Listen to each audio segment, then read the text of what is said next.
What kind of a show are you guys putting on here today? You're not interested in art? No. Now look, we're going to do this thing. We're going to have a conversation. From Chicago, this is Filmspotting. I'm Adam Kempenaar. And I'm Josh Larson. If that plane leaves the ground and you're not with him, you'll regret it. Maybe not today, maybe not tomorrow, but soon and for the rest of your life. But what about us? We'll always have Paris. Is Casablanca the best film of the 1940s? Before you answer, consider one of the competitors for the crown, Citizen Kane. Rosebud. Kane versus Casablanca is our subject this week, plus the 40s Madness final, ahead on Filmspotting.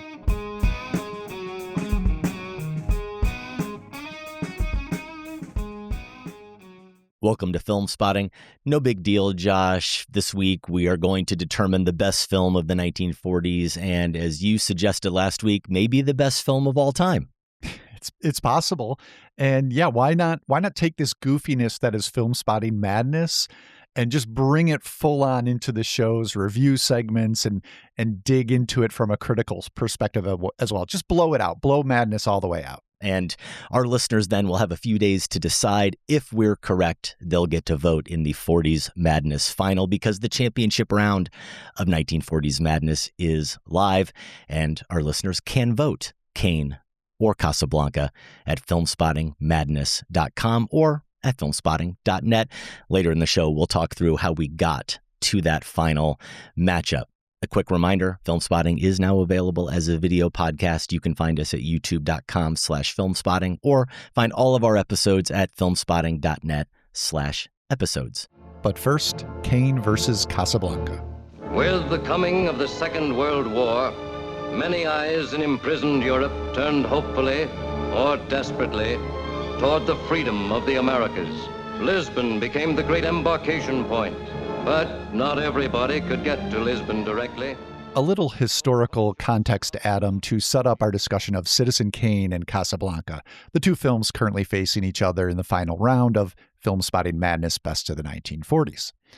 Casablanca, set in 1941 Morocco, which was occupied at the time by the French and facing an increasingly controlling German presence. Casablanca, the movie, premiered in November 1942, in the midst of the actual World War II. Citizen Kane? Kane was released earlier in May of 1941, some 6 months before the United States entered World War II in December of that year. Now, one way to compare these two legendary films, which is our silly endeavor here, Adam, is to consider this historical context in particular. From their shared 1940s vantage point, what did both films say about the United States of America? The working title for the Kane screenplay, after all, was simply American. What did such a designation mean for Casablanca, which traces a few weeks in the life of Humphrey Bogart's expat nightclub owner Rick, who is negotiating geopolitical tensions and an unexpected reunion with the woman who left him behind in Paris, Ingrid Bergman's Ilsa? What does American mean to Kane, which lays out the entire life of Orson Welles' title character, a colossally wealthy business mogul? These are two massive movies in the history of cinema, Adam, so it's only fitting that I throw you a big question for the start of our conversation. What vision of America does each film offer, and maybe more importantly, how do they differ? Wow. I would be overwhelmed by this question, but as it turns out, Josh, somehow, having no idea where you would go with this setup, it turns out my biggest revelations on this viewing, at least as it relates to Casablanca anyway, and when I say revelations, I am going lowercase r, let's be clear. Lowercase r revelations, new to me revelations, not new to the world necessarily. And some of what I'm about to say is a matter of degree too, how much attention I paid to it on this viewing. We're actually related to this very question. And you talked about the historical context, something I really never paid much attention to with Casablanca. I was always just so caught up in Rick and Ilsa and how incredible Ingrid Bergman looked under that lighting and all of the great lines of dialogue, all those memorable quotes. I was falling under the spell of Casablanca and not paying attention at all to some of the things that you're alluding to and that I'm going to get into. And you said it. This is a movie that was shot basically in the summer of 42, released in the fall of 42, set when? This is the first time. And I think I've only seen Casablanca now maybe 4 times. It could have been only my 3rd viewing. But now it finally really clicked with me that it's explicitly set in December 1941. Pearl Harbor is never mentioned, which also tells you that it has to be pre-December 7th. We do also know it's pre-December 7th because when Rick signs something earlier, he writes to December. So this is a very clear choice by the Epsteins and by Howard Koch, the screenwriters, to set it in those final fleeting moments, right, of American isolationism and neutrality. Isolationism, neutrality. Who else do those words apply to? And whose description does that match? Those words are actually used to describe Rick Blaine. We hear Renault, I think, talk about him as an isolationist. Or isolationism, I think he says, a wise foreign policy. And I think the phrase he says at one point is, you stick your neck out for nobody. And then he says about himself, I stick my neck out for nobody. That's right. I want to come back to the timing and the agenda of the film in a moment, because when you ask about a vision of America, I think this is really the key for me. In our 2017 conversation that we recently republished in the feed, the one I had with Michael Phillips, I talked about the film then feeling like it had this modern resonance with the talk of refugees and travel permits and people being detained and questioned, and the talk of resistance to tyranny. And that's all still there, obviously, maybe even more so. But I also talked about it in terms of how you can watch it and come away with this question, this internal question of whether you want to be a Rick or a Renault in the world. You can accept that this is the way the world works and make it through it the best way you can, perhaps cynically, even exploit it for your own gain, or are you going to stick your neck out for somebody? And my thought then, what I posited on that show was that any generation revisiting or visiting Casablanca could find their corollary for that question. Man, I was so hopeful and naive in 2017. And watching it, Casablanca made me hopeful.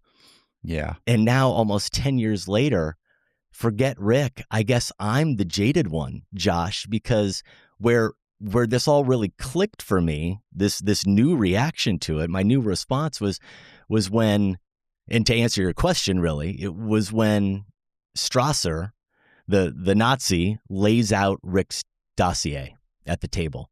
And what does he say about him? What do we learn about Rick? Is that he ran guns to Ethiopia during its war with Italy. He fought on the loyalist side of the Spanish Civil War. And Rick, of course, immediately counters with, yeah, and I was paid handsomely to do it.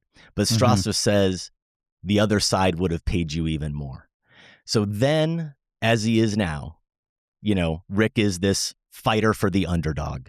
No matter how much of a capitalist he portrayed, this ruthless capitalist that he likes to portray himself as, he fights for the underdog because America continually sees itself as the scrappy underdog that can overcome any challenge, no matter how formidable the adversary, through sheer grit and determination. If there's a bully out there in the world, by golly, America has the ideals and values and is going to stand up to it. And that gets us to the runway at the end. And a line I somehow always ignored, I think, Josh, because I was so eager to get to Say it. Say, here's looking at you, kid, and say we'll always have Paris, and say maybe not today, maybe not tomorrow, but soon and for the rest of your life. And say, Louis, I think this is the beginning of a beautiful friendship. And I ignored the part where Victor Laszlo says, thanks, I appreciate it. Welcome back to the fight. This time I know our side will win. I think it's ironic that maybe we're comparing two movies. One is this cynical, unflinching story of a newspaper magnate who effectively printed propaganda. The other is a gussied up romantic drama that's really wartime propaganda, meant to reassure American audiences that the sacrifices they're making because they intervened in the war are completely justified. And I want to dig into this a bit more, but of course I want to now turn it over to you and get your thoughts. I'll just close by saying all of this is one of the reasons why in this arbitrary, completely silly matchup that we've given ourselves, this contest, I'm giving the advantage to Kane. Though maybe like Rick and Renault, you shouldn't trust me. They had 10,000 francs riding on whether Laszlo escapes, and I've got a top 10 Filmspotting Madness finish riding on whether Kane beats Casablanca. So it's true. This is true. Yeah, that's somewhere in the mix here, isn't it?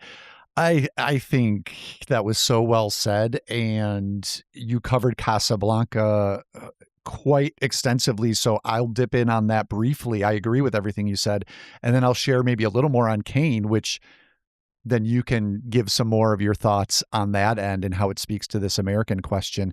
For me, it fell down into a very clear distinction between the two on what American means, which is why I was glad we watched them together as a pair. I think for Casablanca, again, much of what you said I would agree with, sees America, and to be an American, it's a maverick country, but one that will ultimately come through for the world. Okay, so Casablanca has this propagandistic, you could say, or you could call it a romantic picture, right? Kane views America as a cursed place. And precisely because the promise of individualism, the maverick promise, is a trap. And so you can say that Casablanca is romantic, then you'd say Citizen Kane is cynical. The one thing I'd add, a detail I'd add to the Casablanca thing beyond, all the great lines you called out and the nice ways of supporting this reading is Dooley Wilson as Sam. Because not only is he just such a, beloved character and woven so well into the story. Sam has different relationships and that come to the fore, and he's just not a plot device. He's the emotional connector between Rick and Ilsa. That's where, as time goes by, comes in. But Sam also, as the musician in Rick's nightclub, represents the promise of America in music to the refugees. Think about the song Knock on Wood, which was written for the film. The line, when you've got trouble, knock on wood, and how that becomes this communal, almost, in a less stirring way, but equally vital way as the dueling national anthems we get later between the French and the German national anthem. You get Sam earlier doing something similar where he's recognizing everyone in this room has trouble of some kind, but we're all here together, knock on wood. And why? Because we know from this story, America's going to pull you through. America's the land of promise. You get there, it'll be all right. Think about how Michael Curtiz even shoots that sequence. The director here puts the spotlight on Sam and then emphasizes in wider shots the entire crowd knocking on their tables along with him. And I do think Sam being a black man is key here because in terms of that American promise, it just expands in these people's minds. The couple from, I think, Bulgaria, right? Who maybe don't fit the ethnic profile that is otherwise being privileged here in Rick's. Maybe they don't entirely fit it, but they see someone like Sam who, let's not forget, how about the little detail when Rick is negotiating the sale of the cafe and Sam's going to stay around. We hear that, oh, Sam gets a cut of the profits from Rick's. Okay. So he's a businessman. He's just, he's not just the hired help. So Sure. I did like the way the role of Sam played by Dooley Wilson here, plays into this whole idea. Kane, I'll just say, to go back to this idea of the U.S. as a cursed place, you know, this is a country ostensibly designed in its founding so that anyone can become rich. Right. That's the idea, American dream. right? Yes. But then what happens? We hear it from Kane himself. If I hadn't been a very rich man, I think I might have been a very great man. A great man. And this is what Roseland is all about. The other line that I don't think I've noticed quite as starkly in Kane is very early. His Mrs. Kane is giving him away to Thatcher, and she tells him, "You won't be lonely, Charles." And that's precisely what the rest of his life is. And talk about relevance, Adam. How many lonely, miserable Kanes do we have running our world right now?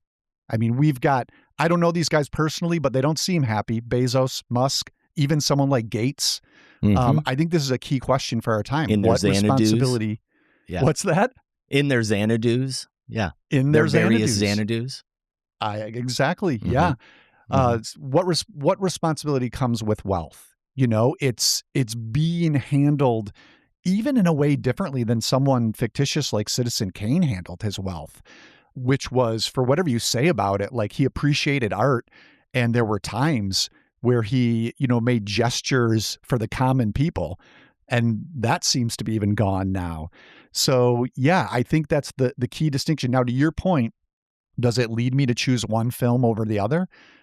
If we are going to be pitting these, are you a cynical person or are you a romantic person? I think I'm on record. I guess I have my answer. Leaning cynical. And so I do think, you know, if you have to find a way to pick a film as greater, whatever that means, the cynicism of Kane has a bitter truth to it about this country that still needs to be reckoned with. Girls, delightful in Cuba, stop. Could send you prose poems about scenery, but don't feel right spending your money. Stop. There is no war in Cuba. Signed, Wheeler. Any answer? Yes, dear Wheeler, you provide the prose poems. I'll provide the war. That's fine, Mr. Kane. Yes, I rather like myself. Send it right away. I came to see you about this campaign of yours. It's the bitter truth, and it also comes back to perhaps the greatness in the filmmaking that we're going to get to as well. We'll definitely spend some time on that. I can't overlook that. But you're talking about the Bulgarian couple, but even the older couple that we meet at the beginning and we come back to a few times. What are they doing? They're practicing their English.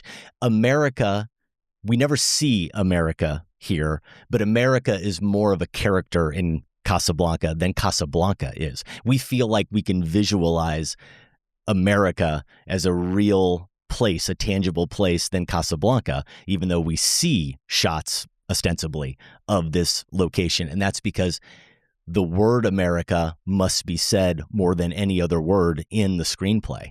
It's this place of hope it's envisioned as this place of hope that everybody is trying to get to. It's the aspiration. It's the place where all of your hopes and dreams will come true. And as long as that is the case, it is this reassurance to any audience member. I'm going to come back to that word reassurance here in a moment. But I also, Josh, want to touch on something you said about the music, because this was another thing I noticed this time, was just thinking about how interesting it is to me the way music is used. That La Marseillaise scene is still a stunner. You know, it's still just an incredible scene. But it's so fascinating how Laszlo uses music there as a weapon. He wields a song as a dagger to hurt the Nazis, and it hurts them there in the only way that he can hurt them, physically, effectively hurt the Nazis. He wounds them there, and Rick similarly wields as time goes by. He uses music as a weapon to wield, personal weapon. As a personal weapon earlier in the film as well. But I want to try to paint this dichotomy between Casablanca and Citizen Kane, maybe even starker, and then we can transition perhaps into Kane specifically. And I also do want to be clear as I say this, I also love Casablanca. I think it's an incredible film, and I loved watching it again. And when I say, as I'm about to, that it's comfort food, I am comforted watching it. I could put it in right now and enjoy every second of watching it. But it did, especially watching it this time, noticing some things I had never noticed before, and then watching Citizen Kane 24 hours after it, I really noticed the extent to which it was comfort food, and the feeling I had that it is so reassuring, that it reassures us that the moral math works out, that it all comes out in the end. The good guy wins, the Nazis lose, the underdog prevails. America enters the fight, and it was right to do so. And we have the benefit of hindsight that the audiences didn't then, right? Of course, but we do now. Yeah. And it tells us too that we could have it both ways, Josh, that Bogart can get the girl and give up the girl. What a sacrifice. The sacrifice feels noble, and its quotes, like I said earlier, are so comforting.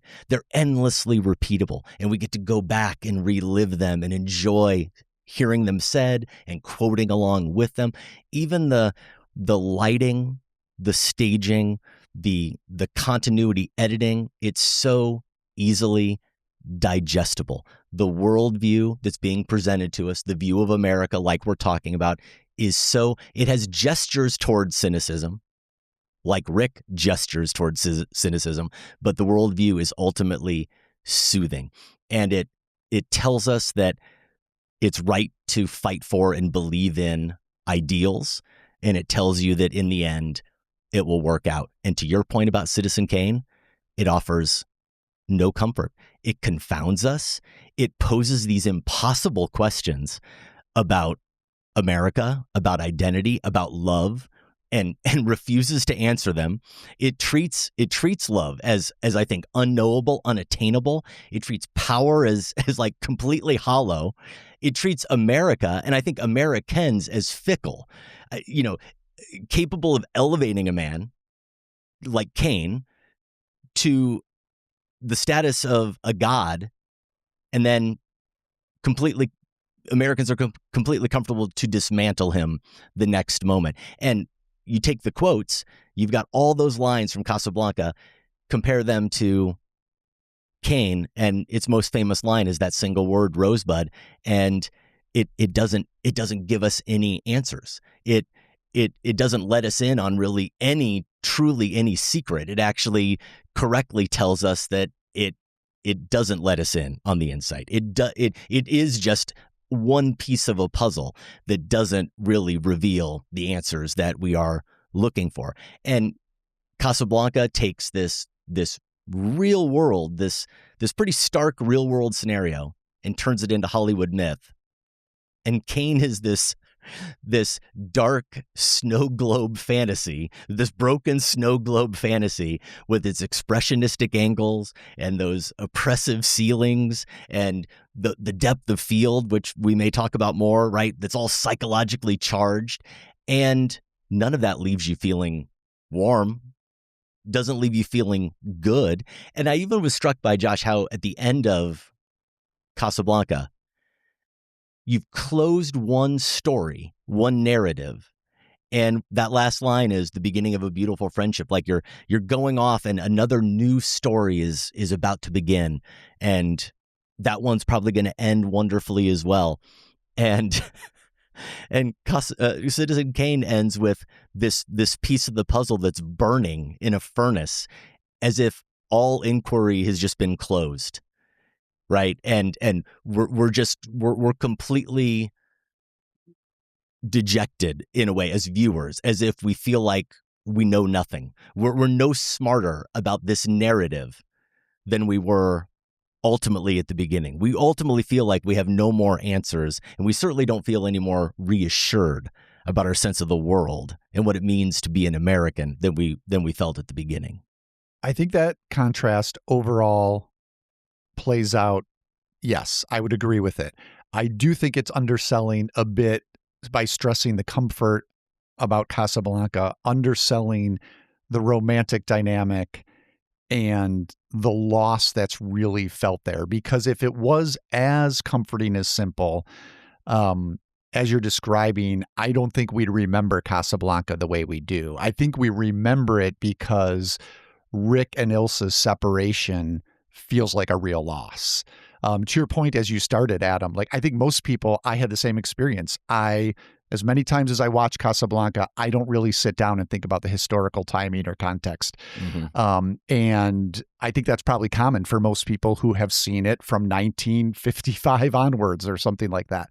So why does it stick then? If it doesn't have this political relevance anymore, I think it sticks because the story doesn't tie up that neatly.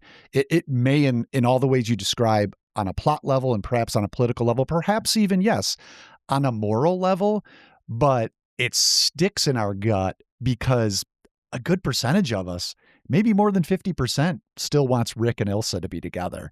So I would just throw that in there as like a slight defense as to Casablanca's has a certain messiness to it. Now, is it to the degree that Kane does? No, not at all. I mean, everything else you're describing as Kane having, I would agree with. And I would add one thing also about seeing these two together. And if listeners are going through this process that we're forcing them to, is I got to pick one. Which am I going to pick? Here's something to keep in mind that struck me watching them back to back. And it relates to a comment when I logged Casablanca. Gary Angelo wrote this as a comment. Interesting final two, head versus heart. I know which one I would pick, and it is not close. Gary doesn't go on to say which one he would pick, but I think that is the common perception of Kane and Casablanca, right? Kane's the head, Casablanca's the heart. And I think overall, as we've laid out, that's true. That makes sense to me. But my main takeaway from watching these back to back is that that's maybe not flipped, but a little closer than we think. Because Casablanca, I found, as we've laid out, way more serious or even quote unquote important than its reputation. While Kane, and here's maybe where we'll get to the filmmaking, way more fun than its reputation. And anyone who watches Kane regularly knows this, but it is a reminder of just how fleet this movie is, how quickly it moves, and the filmmaking choices are part of that. The snappy writing by Wells and Herman J. Mankiewicz. I mean, we talk about the lines in Casablanca. There's maybe just as many quotable lines in Kane.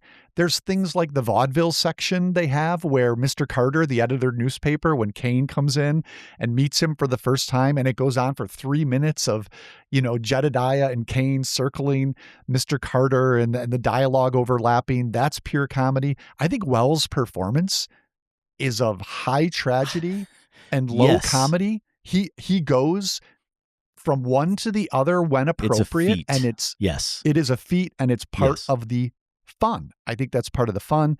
Right. And let's get into the filmmaking. All the things you mentioned, but even, Adam, a little choice like the 20-year edit, the cut from Merry Christmas to Kane as a boy to and a Happy New Year, someone saying it to Kane as an adult. Stuff like that, I'm sorry, is just fun. I mean, Kane is a lot of fun. I do have to just close one loop on Casablanca and say, the head versus the heart argument is way too simple. And I hope through the first, whatever it is, 20 to 30 minutes of this conversation, we've made that clear. There's a lot of nuance here to that. And if you're going to paint a dichotomy, it's way more complicated than that. And I understand your point, Josh, though I will say that I agree the sacrifice has to feel real. That's what it is for me, meaning the relationship and what's being given up. That has to feel real, I think, in order for the allegory of Rick as America to work. Ultimately, it has to feel like something is really being sacrificed for us as Americans, especially at the time, to see ourselves in Rick. That is really crucial. Now, you said something about us as viewers wanting to, or coming away still thinking that she should end up with him. And I get that. And I do think that's the reaction that most viewers have and would have to the movie. But that's where I think the movie has it both ways.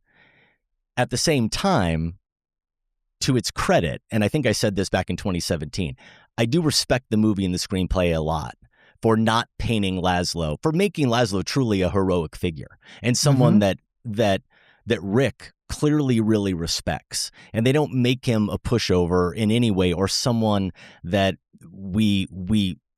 they don't stack the deck against him in order to make it easier to root for Rick and Ilsa. I had a quick note just on that as well. Paul Henry, very good here. Very good. Not pushing it too far. And even that moment where Ilsa reminds him as Victor of all the times he could have left her and didn't. Yes. He's not only a political figure, he's a romantic figure in this movie. Yes. And so, I agree with you. Yeah. Though I will just add that I had never been so aware of feeling like she should end up with Victor Laszlo as I did this time watching the film. And I'm going to completely contradict something I said back in 2017. I looked at my notes and I said that I loved Bogey's vulnerability and that it was one of the all-time great playing drunk scenes.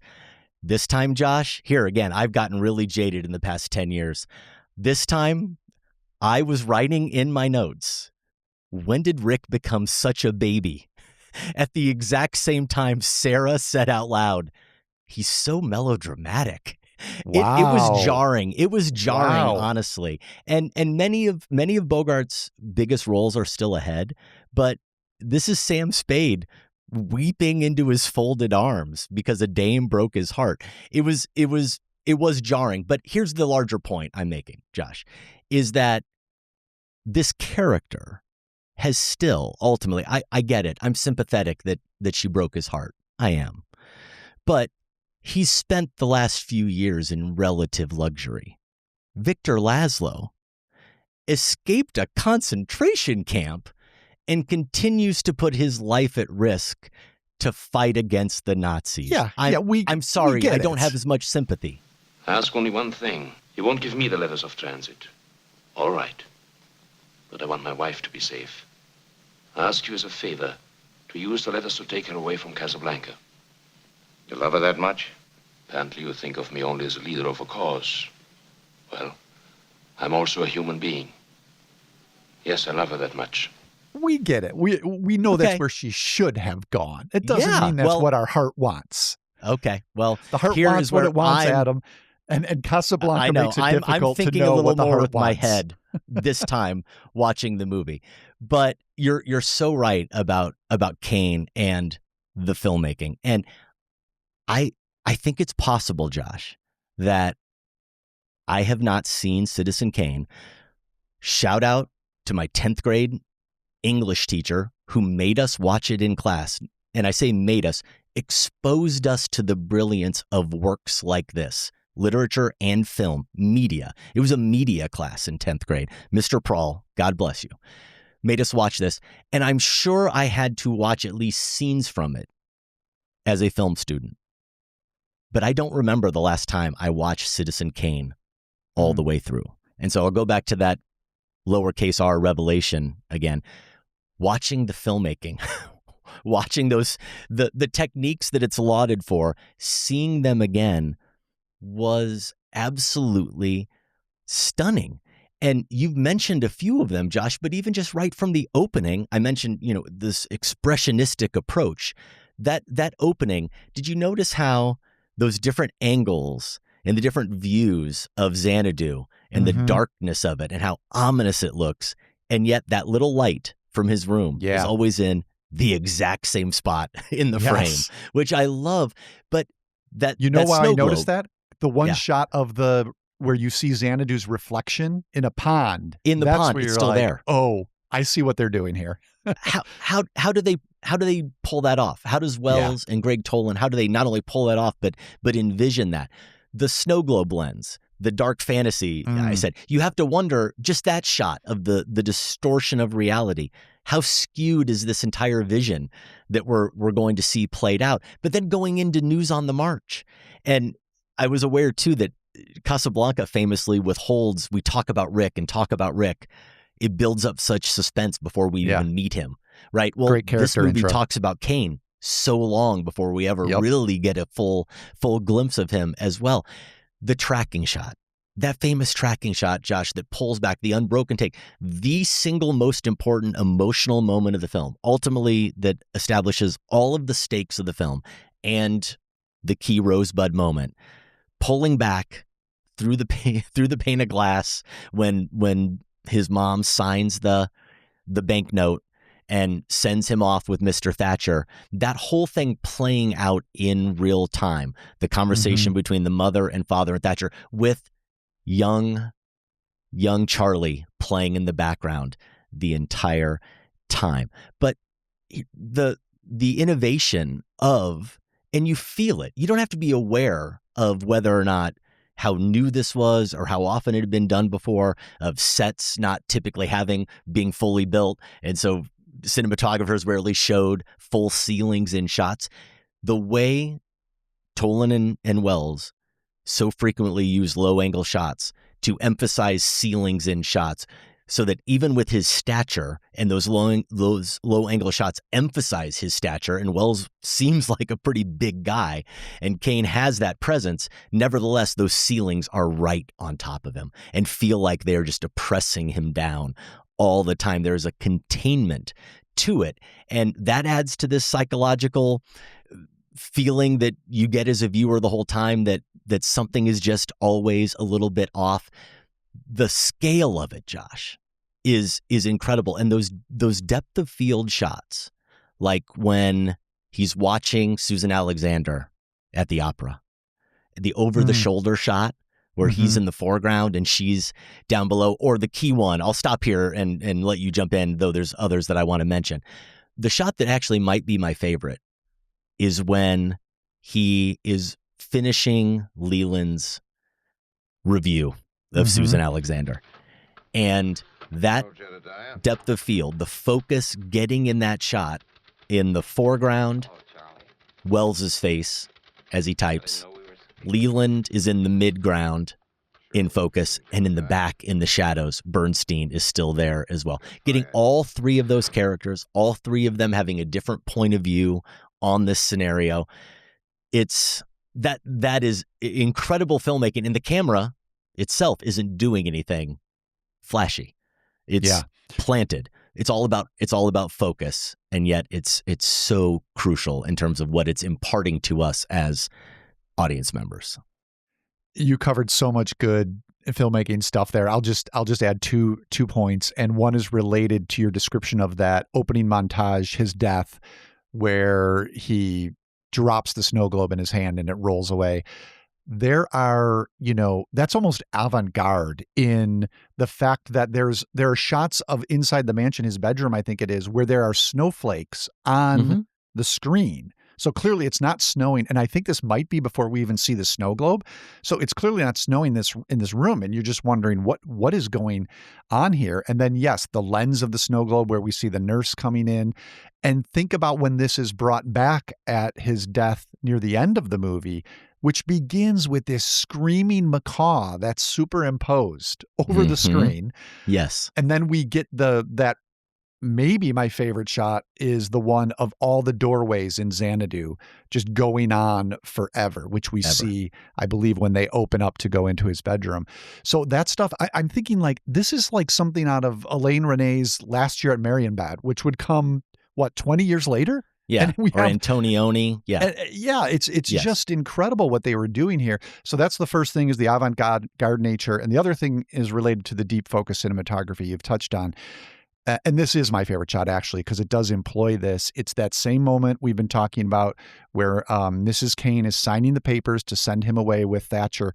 She and Thatcher are in the foreground here, where I'm thinking of signing the papers. We see Mr. Kane behind, and then behind him, out the window, playing in the yard in the snow, we see the young Kane. Yes. So the layers of characters in the blocking, but also what this moment means. And it occurred to me too, just maybe had a particularly good, not projection. I watched this at home, but a clear presentation of the movie. But this deep focus technique throughout does work like a snow globe works. It's almost like the clarity in a good, clean snow globe you get with quality glass, the clarity of the glass that somehow also magnifies and deepens the dimensionality of the object in a snow globe.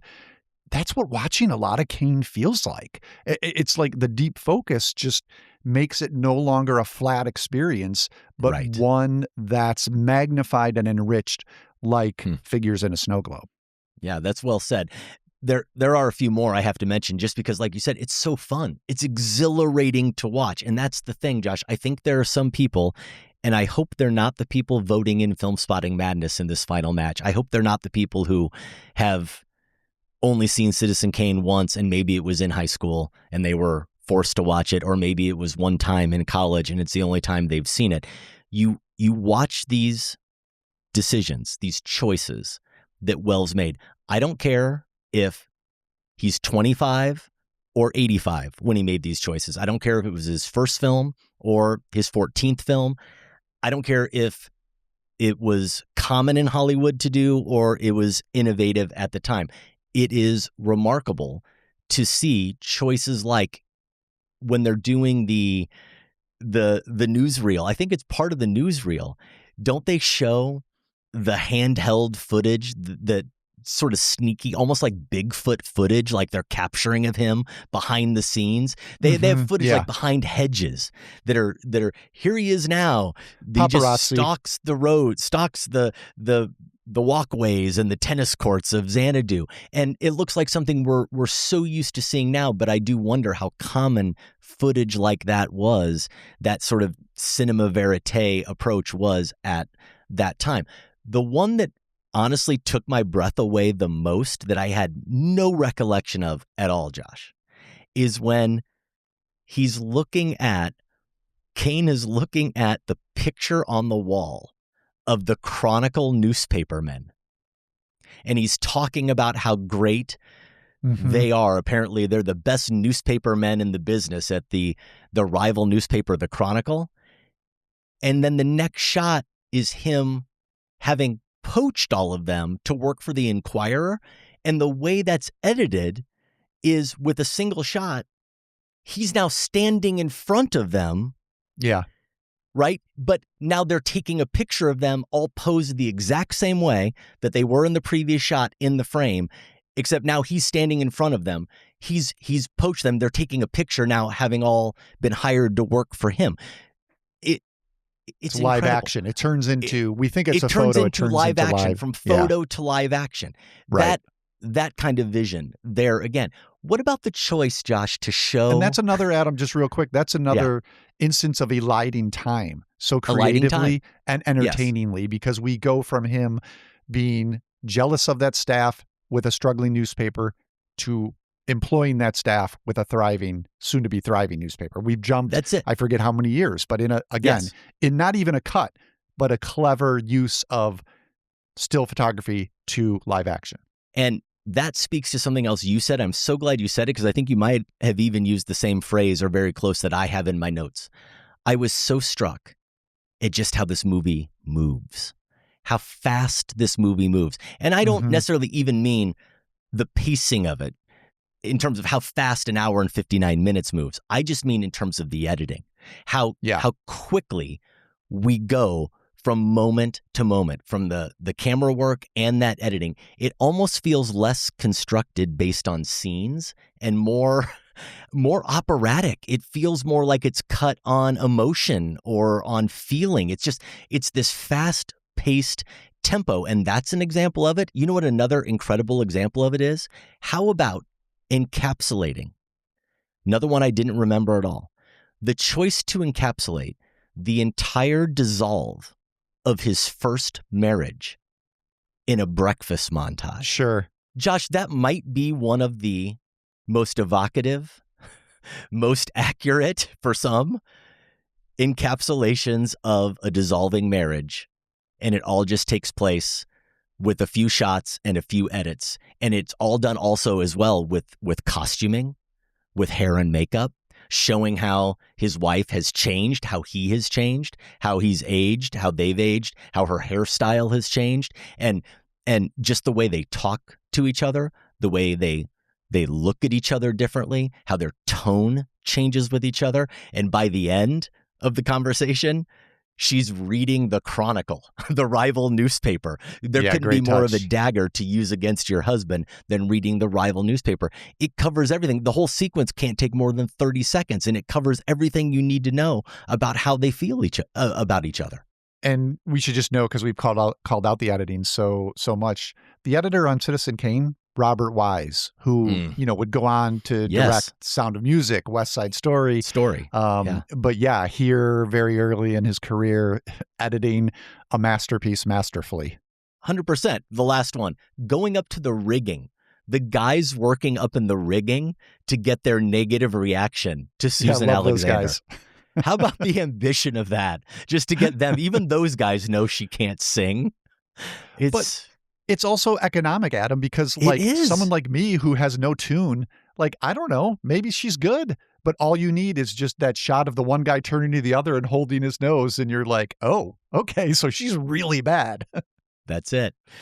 Any closing thoughts, or have we done the work to the best of our abilities? I mean, yes, I have copious notes we haven't touched on, but I think we've at least set the framework for thinking about these two together, which was our main goal. And I don't know, I'm sure if we need a bonus show for Filmspotting family members at some point, maybe dumping our Kane Casablanca notes could be a bonus show. Yeah, I think we could do that. There's definitely more to touch on, but we got to the heart. We got to the heart and the head of what we needed to get out there about Kane and Casablanca. We would love to hear your thoughts about these two masterpieces. You can email us feedback@filmspotting.net. Now. He's looking at you, kid. So I just mentioned the Filmspotting family, and bonus episodes. That's one of the reasons you should consider joining the Filmspotting family. For only $4.99 a month, you're going to get those bonus shows. You'll also have the benefit of ad-free listening, access to the Filmspotting family Discord, our weekly newsletter, which Sam puts together, and then pre-sales and discounts. Of course, that $4.99 a month tag, that is discounted if you decide to pay annually. That's right. Even cheaper if you buy that annual membership. Learn everything you need to know at filmspottingfamily.com. And worth mentioning, not a surprise, both Casablanca and Citizen Kane in the Filmspotting Pantheon. You can learn more about that at filmspotting.net/Pantheon. We have a few family members we want to thank this week, Josh. Yeah, definitely. We want to thank Amanda Marbay. I'm going to go with Marbay right here in Chicago. Thank you, Amanda. And thank you, Travis in Montreal. Amanda writes that a friend recommended the show, and she first listened not that long ago, actually. It was The Shawshank Redemption at 30 episodes. So that was episode 983, which we did in September of 2024. Travis is a recent listener as well. He says that his favorite segment was our top 5 whodunits. That one happened to be the episode that directly followed that Shawshank revisit, episode 984. Travis wrote this: I was never much of a podcast person before, but you guys hooked me. The top 5 whodunits episode hit a bunch of specific niche interests of mine all at once. And I had a great time listening to you talk about so many movies that I love so much. So yeah, we gave some love there to Usual Suspects, Knives Out, Rope, The Thin Man, Clue got attention. And then I think this was a pick of yours, Adam, The Last of Sheila. Yeah, one of the biggest influences on Rian Johnson for the second Knives Out installment. Amanda writes that despite being a relatively new listener, she has many favorite segments. That's good to hear. But I listened to 674 Isle of Dogs, top Wes Anderson scenes with my 8-year-old son. He loved Isle of Dogs, and it was a good bonding moment for us. It fueled his interest in sharing and discussing films. How about that, nice. Josh? A random film Travis loves.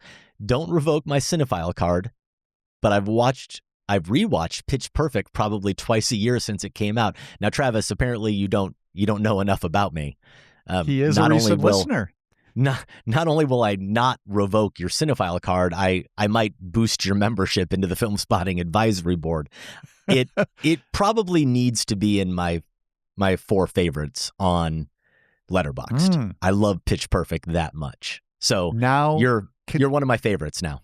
Can Travis go back in the archives and hear? I forget. Is there an original Pitch Perfect review where you attest to this love, or you just No, we never Okay. reviewed the original Pitch Perfect. Only Pitch Perfect 2, but not Pitch Perfect 1. That needs to be a bonus segment or something.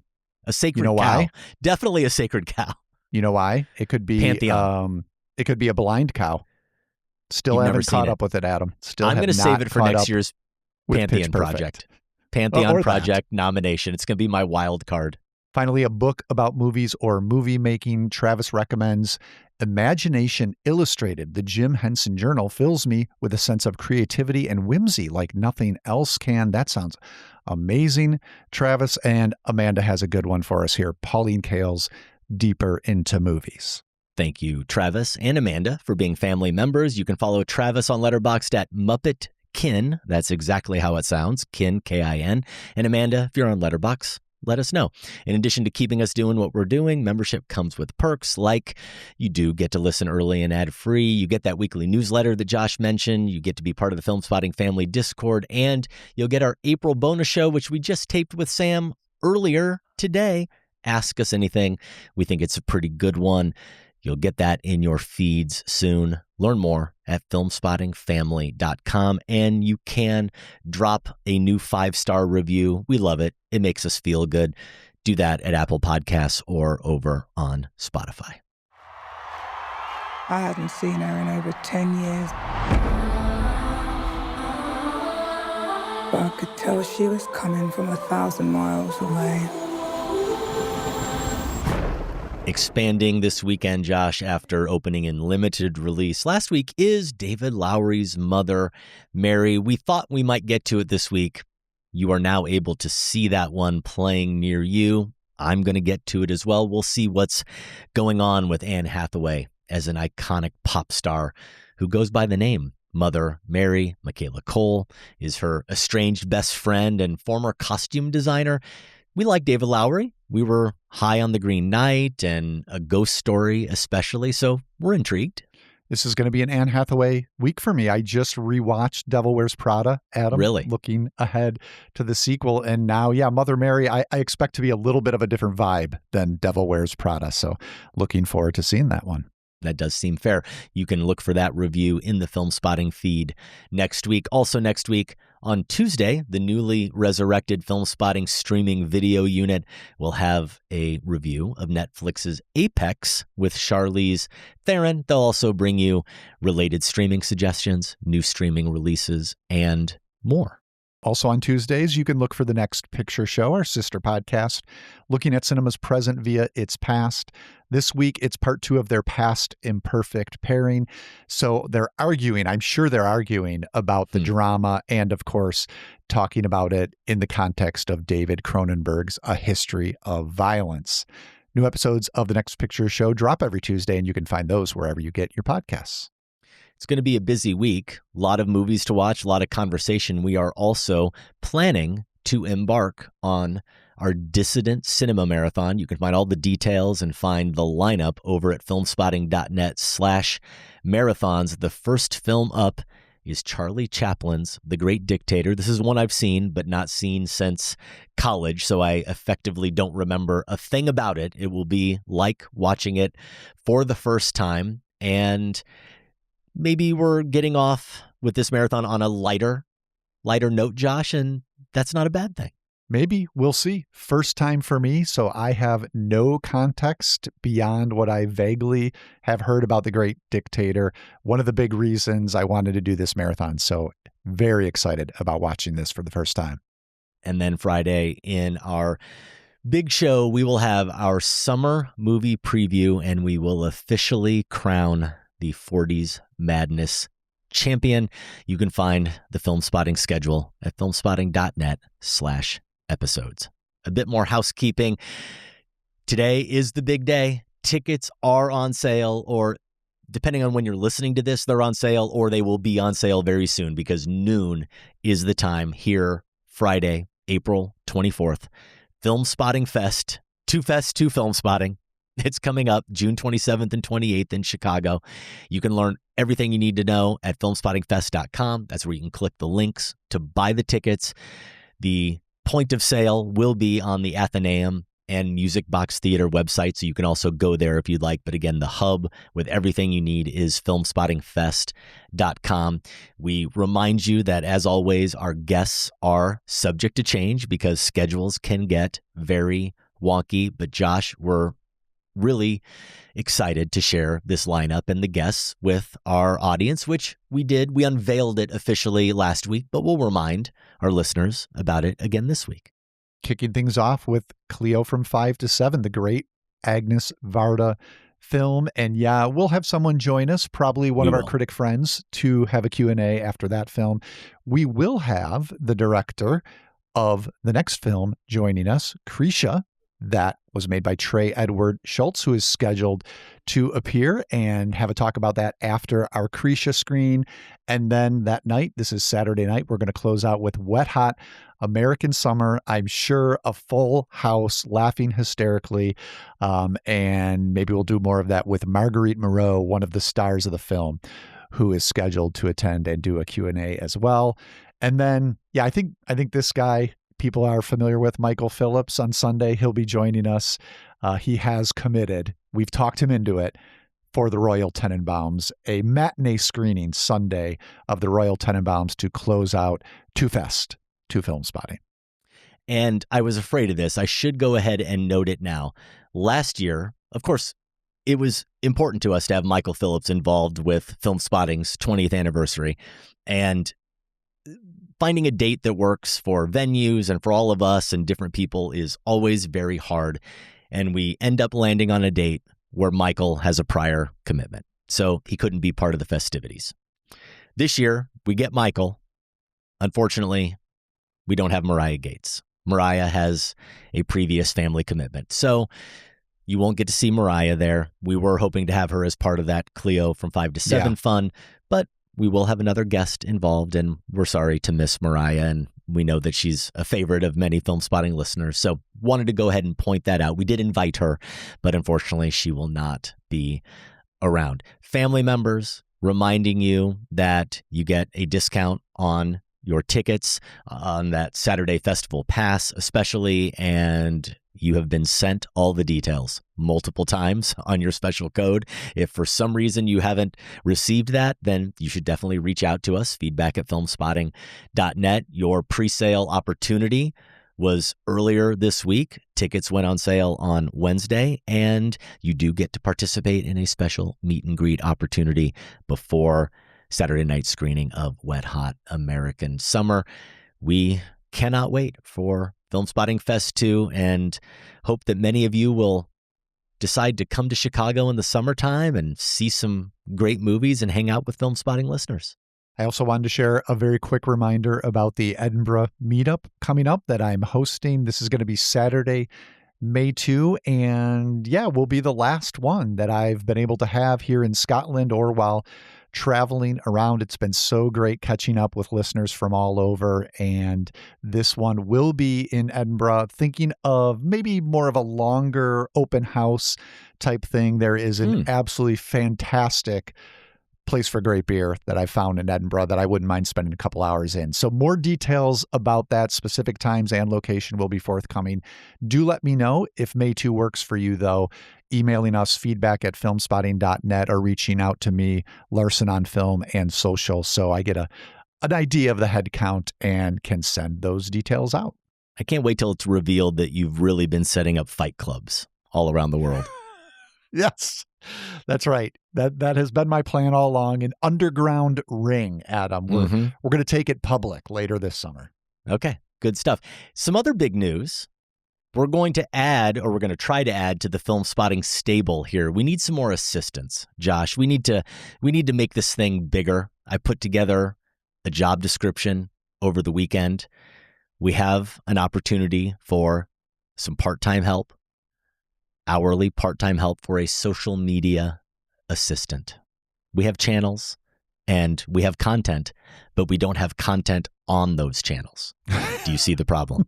There's just one thing missing. One thing missing. And you could be the thing that bridges that gap.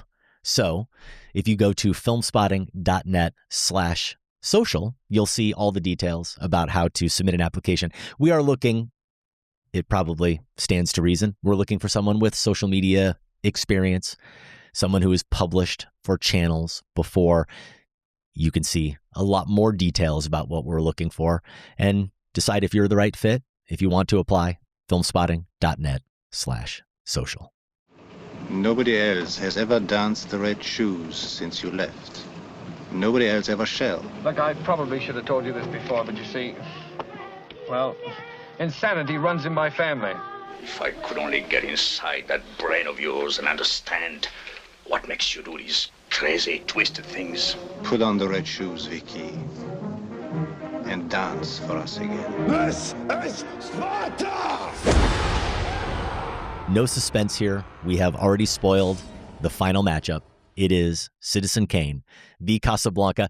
We knew this already, though, when the selection committee put Casablanca 1 and Citizen Kane 2.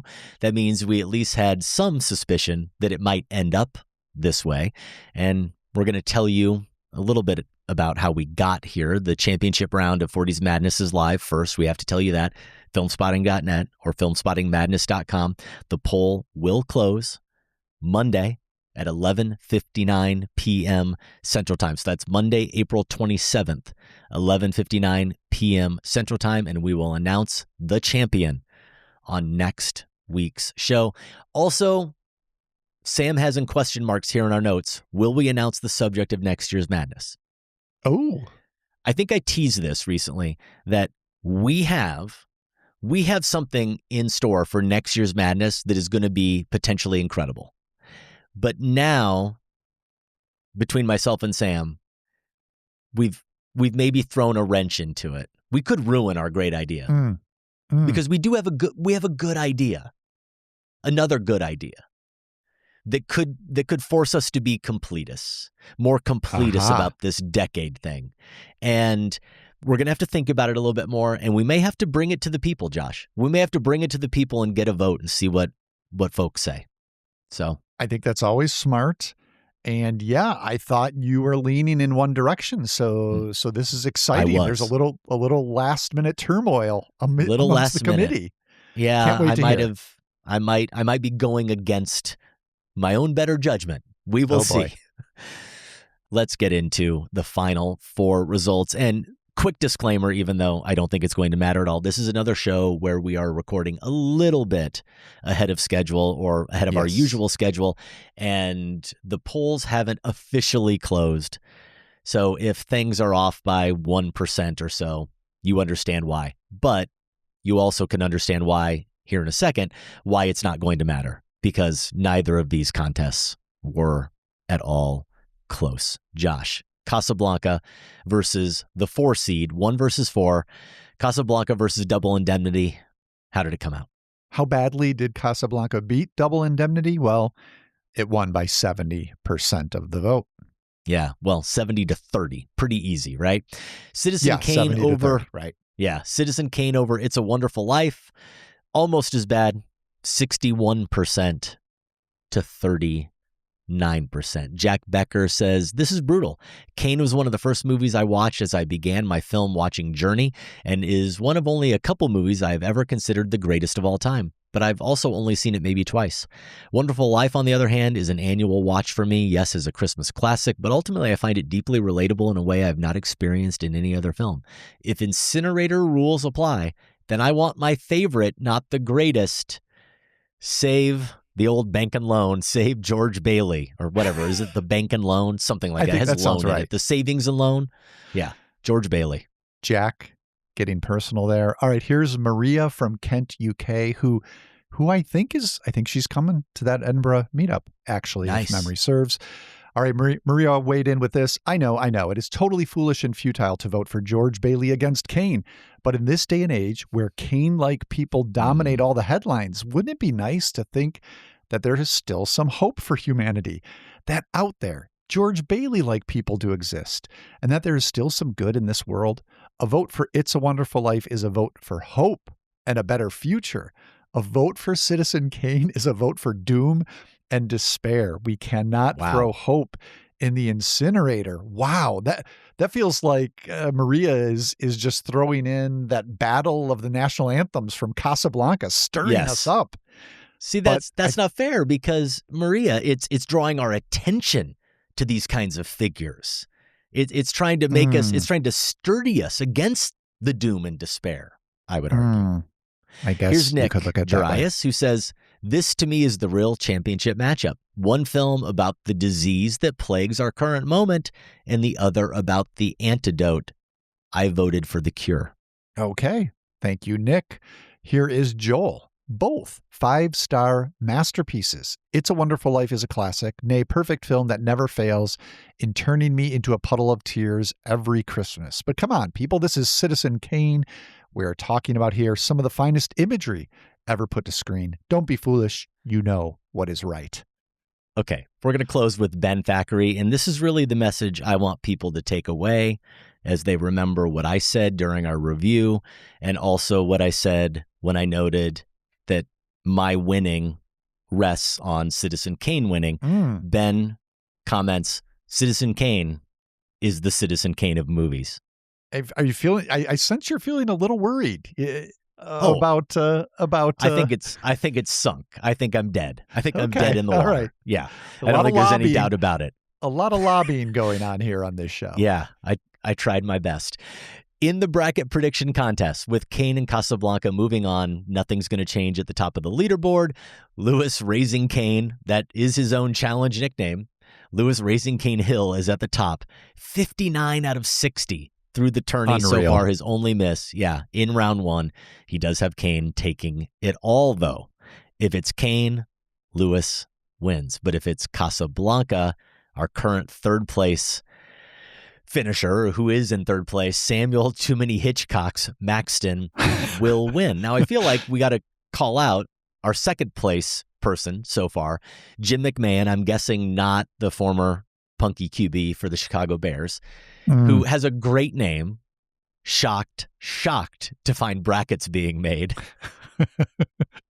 Very good.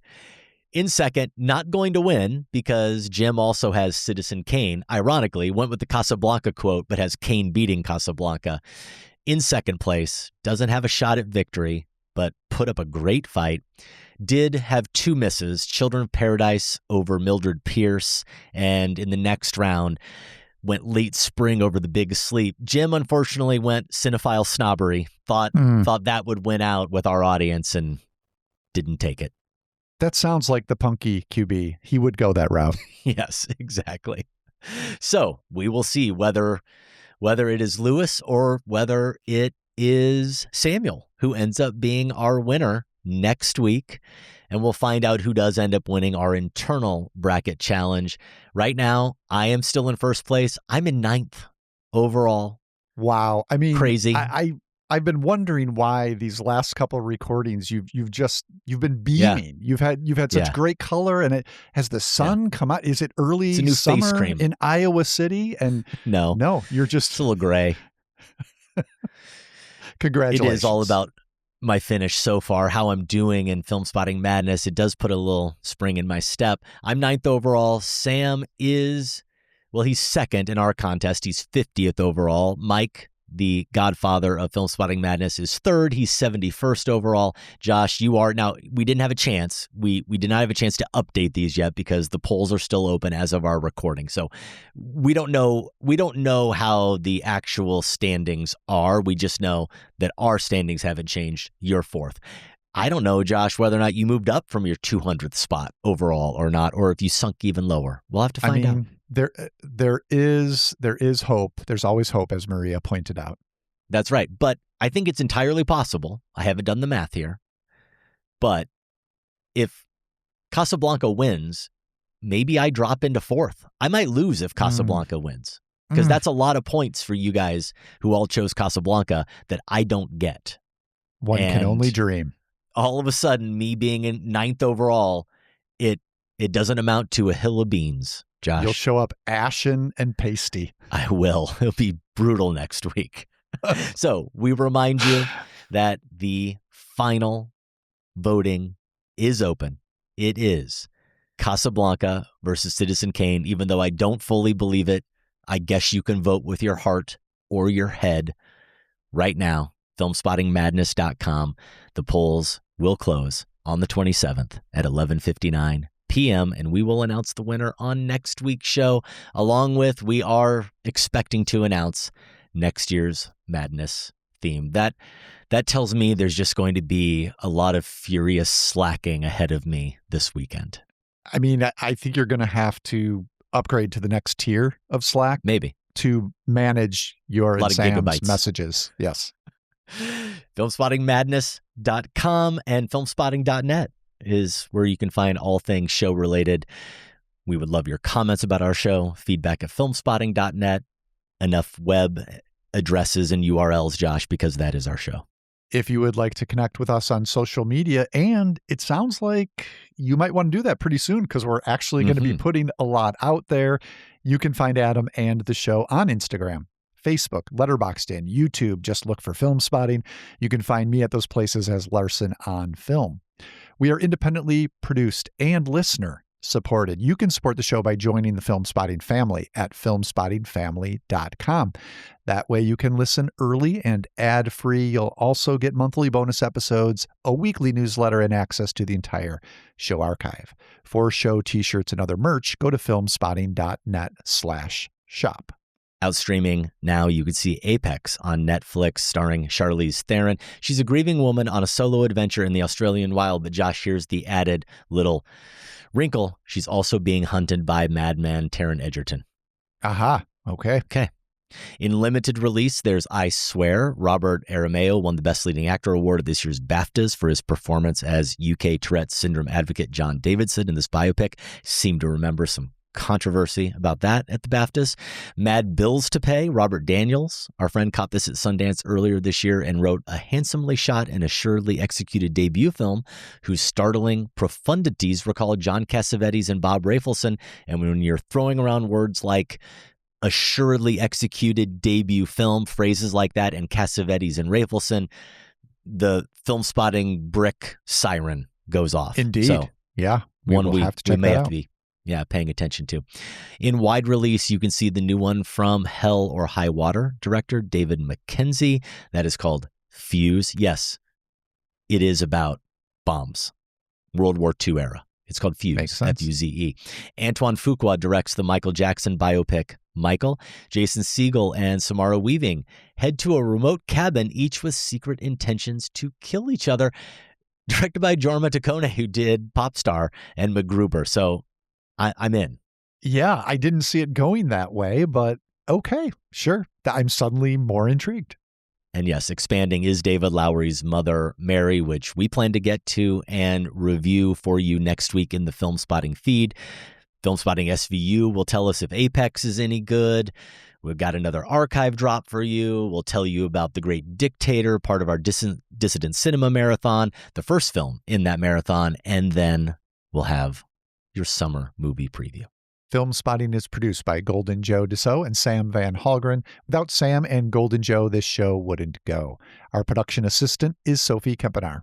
Special thanks to everyone at WBEZ Chicago. More information is available at wbez.org. For Filmspotting, I'm Josh Larson. And I'm Adam Kempenaar. Thanks for listening. This conversation can serve no purpose anymore. Goodbye.